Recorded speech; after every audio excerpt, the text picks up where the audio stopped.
What's up, everybody? It's your boy Jay back again for another video on Real Sports Talk, and today is a lovely day if you're a Lakers fan. If you're not, too bad, so sorry. The Los Angeles Lakers are in the process of, or maybe when this video comes out, that it'll be official, getting Russell Westbrook, former MVP of the NBA, Mr. Triple-Double himself, Russell Westbrook, to come to the Lakers in exchange for Montrezl Harrell, former Sixth Man of the Year, for Kyle Kuzma, who is a good player, but his basketball IQ is trash. No offense, but offense taken. KCP, who was a reliable shooter in the bubble, but when he came in and started this season off hot, but finished the season shooting terrible from three. And the 22, hit 22 in the first round this year? Yeah, they drafted that too. So we're going to keep it 100% real on here. This is how we do it on Real Sports Talk. And I just want to say this is a great deal for the Lakers.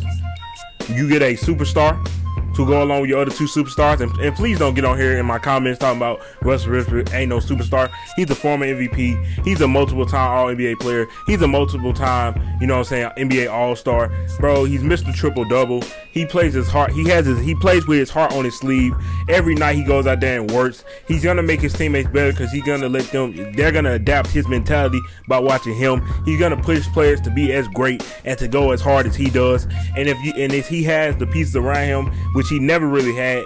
He had Kevin Durant, who I love Kevin Durant. I think Kevin Durant's a great player, but Kevin Durant is not LeBron James. He's just not as good. That's just the truth of the matter. He's a great player. He's behind LeBron, in terms of their career. He might be better, I guess you can say, right now because LeBron's older, but Westbrook never played with a guy that has the basketball IQ and has the all-around game that LeBron James has. He's never played with a big man like Anthony Davis in his career. A big that can dominate in the pick and roll, a big that can stop and pop down threes and, knock down mid-range shot, a guy that can get his own shot, a guy that can dominate in the post, a guy that's going to get rebounds, a guy that's going to protect the rim. He's never played with that type. LeBron James has never played with a point guard. Let me put emphasis on that one. Point guard like Russell Westbrook. A guy who's going to set up plays for his teammates and also be explosive in the lanes and be a dynamite in basketball, from start to finish of a basketball game, who's going to be a dog on defense, who's going to attack the rim with ferociousness, who's going to make his teammates better, who's going to set up plays for his teammates when LeBron doesn't feel like doing it because LeBron is 37 years old going into next season. He's never had a guy like that. Dwayne Wade was not a point guard, but I will say that, Dwayne Wade was similar to Westbrook in that way. They both weren't three-point shooters. They both were primarily slashers, but I think Russell Westbrook has the ball a little bit more in his hands, and he initiates a little bit more than Dwayne did when he was playing with LeBron. I think Westbrook will initiate a little bit more playing with LeBron because LeBron's older. But I think this is a great piece. Obviously the shooting is the biggest thing. Like, that's the biggest part that everybody's going to talk about. Like, oh, yeah, what about the shooting? The shooting wasn't great, and Westbrook isn't a great three-point shooter. He's not even a good three-point shooter. But I think it can work. You know what I'm saying? They made it work with Rondo, who wasn't a great three-point shooter. Now, he did improve his shot, but he was never a great three-point shooter. And I also believe that LeBron James has improved his shot a lot from years previous.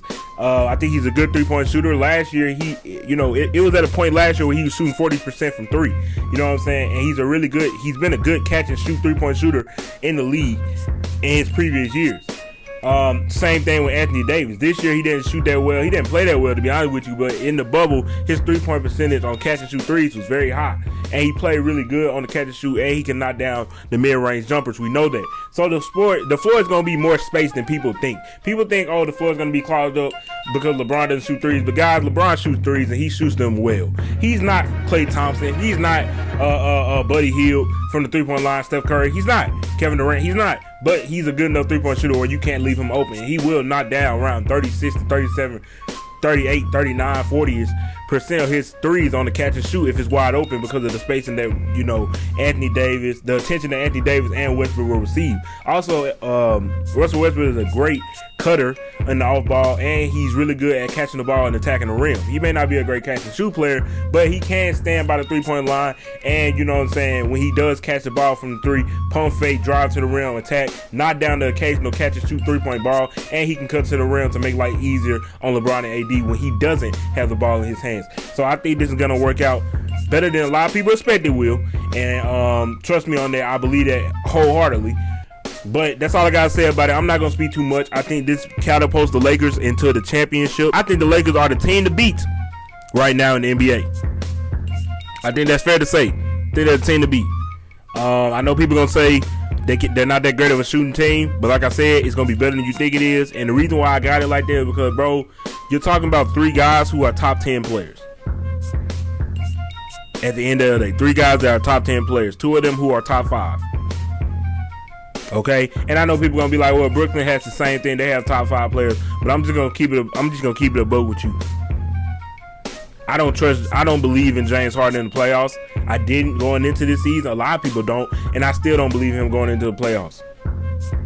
I like Kevin Durant, but I'm not taking Kevin Durant in a playoff series versus LeBron when it's even.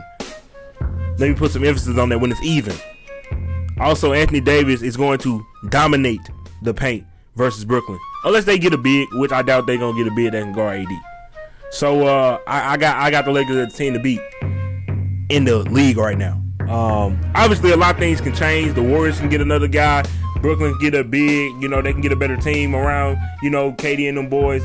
But the way it's looking right now, I think the Lakers gonna run away with the title, and I think it'll be competitive. I think they're gonna compete. I don't think they're just gonna like Golden State Warriors from 2 years ago through the league. No. But I think it might be similar to Miami where, they have a stretch where they're the best team in their conference for as long as they're together. And they're going to win multiple championships, maybe back-to-back.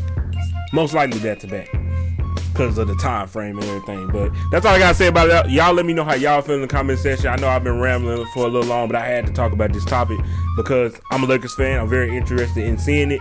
And I feel like this is a very good move for the Lakers to catapult themselves right back into the championship picture. So, yeah, that's all I got to say about it. Y'all let me know how y'all feel. Peace.